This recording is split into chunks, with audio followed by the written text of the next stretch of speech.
Estamos de volta para falar para você que uma parte da história da Igreja Católica em Pernambuco em mais de 600 mil páginas.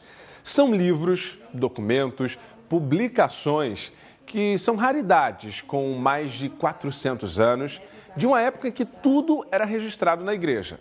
Do nascimento à morte, do casamento à separação, todo esse acervo valioso está sendo recuperado graças ao trabalho de uma equipe de restauradores e historiadores que se dedica à preservação da memória de Pernambuco e do Brasil.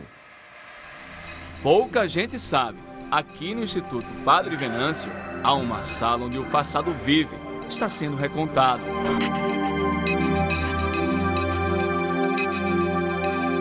São documentos da Igreja Católica, milhares de papéis e livros, uma história que estava guardada e foi trazida para o bairro da Várzea, no Recife.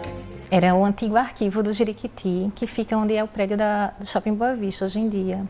É uma documentação que, quando foi construído o shopping, veio para a Várzea e há mais de 10 anos ficou numa sala, armazenado, e com a criação da Comissão de Bens Culturais da Igreja, através de Padre Rinaldo, para preservação dos bens culturais da igreja.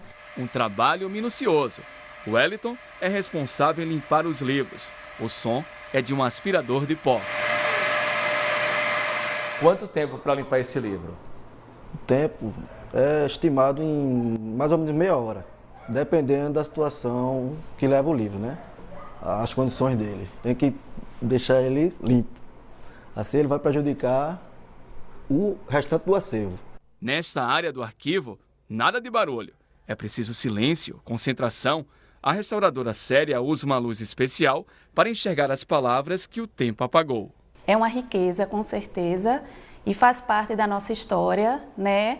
Aqui mostrando um pouco da história de Olinda e Recife, né? E um suporte extremamente raro e lindo. Além da gente trabalhar, né, nessa parte de conservação e restauração dos documentos, a gente também aprende. As publicações que ela analisa não foram escritas ontem, tem mais um tempinho. Algo em torno de 100, 200, 300, 400 anos. Um documento que também achamos no nosso trabalho aqui na Arquidiocese foi esse aqui, Estatutos da Catedral de Olinda, de 1728, certo? E um outro também que podemos destacar é esse aqui, que é um livro de óbitos de filhos de mulheres escravas, que foi o primeiro livro, né, pertencente à Igreja Madre de Deus, que foi registrado os filhos de mulheres escravas após a promulgação da Lei do Ventre Livre. Foi vinda da Igreja da Madre de Deus, né, e é um livro histórico, né? Ele foi escrito um mês depois a essa promulgação dessa lei, né, em 1872. Esses documentos foram produzidos aqui a partir do século XVII. E há também documentos enviados diretamente do Vaticano. São as bulas papais. Débora é a coordenadora desse projeto, muito interessante, muito legal, muito curioso. E eu queria que você explicasse para a gente, então, o que são essas bulas papais? Bulas papais são documentos originais vinda do Vaticano. Esse documento tem certas características, como, por exemplo, o suporte. O suporte é de pergaminho. Pergaminho não é papel, pergaminho é um couro de algum animal, feito ou de boi, ou de porco, ou de uma ovelha. Segundo característica, ela é escrita com a tinta manualmente, a tinta ferrogálica. E em terceiro lugar, tem o sinete, que prova a sua originalidade. Por exemplo, essas duas que a senhora separou, 1910 e 1918, o que é que elas contam aqui? 1910 é a criação da Arquidiocese de Olinda. E a segunda, 1918, é quando Recife recebe também o título Arquidiocese, Olinda e Recife. O arquivo guarda a documentação administrativa da diocese e das famílias que moravam em Pernambuco. A Igreja Católica também catalogava os jornais da época. É impossível não se envolver, é impossível até diria, não se entusiasmar com aquilo que está registrado, né? Porque é diferente de você avaliar a história por um livro didático, né? Ali é o registro puro. O livro didático ele passa por uma série de interpretações, aqui não.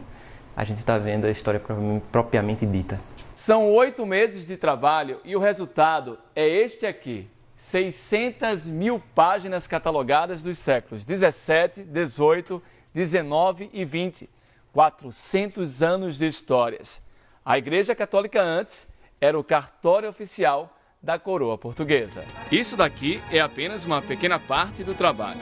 Olha a quantidade de caixas que a equipe de restauradores encontrou nos últimos meses nas igrejas de Olinda e Recife. A Igreja Católica, ela dividia o poder com a coroa portuguesa desde os nossos primeiros anos de vida, vamos dizer assim. E com essa divisão ficou a parte administrativa para a Igreja Católica, não é? Então, coordenar e registrar tudo das nossas vidas. São chamados, como a gente chama, rítmicos da vida. O nosso primeiro rítmico é o quê? É o nascimento. Então, vida e morte, a Igreja Católica cuidava da gente. Se você quisesse se casar, se você quisesse se separar, se você quisesse viajar, você tinha que registrar tudo isso dentro do cartório civil que era a Igreja Católica.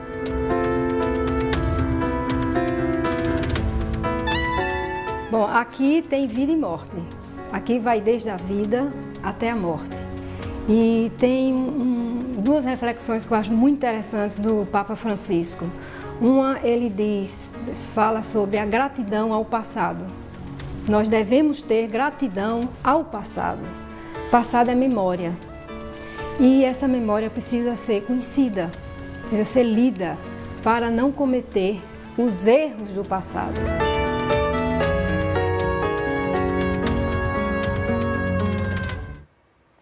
Trabalho bonito e importante para preservar a nossa história. E a previsão é que esse trabalho de restauração seja concluído em 6 meses. E o acervo vai se chamar Arquivo Diocesano Dom José Lamartine Soares. É uma homenagem ao religioso que foi bispo auxiliar da Arquidiocese de Olinda e Recife na década de 60, um período em que Dom Helder Câmara foi arcebispo. Dom Lamartine era conhecido pelo empenho em preservar os bens culturais da Arquidiocese.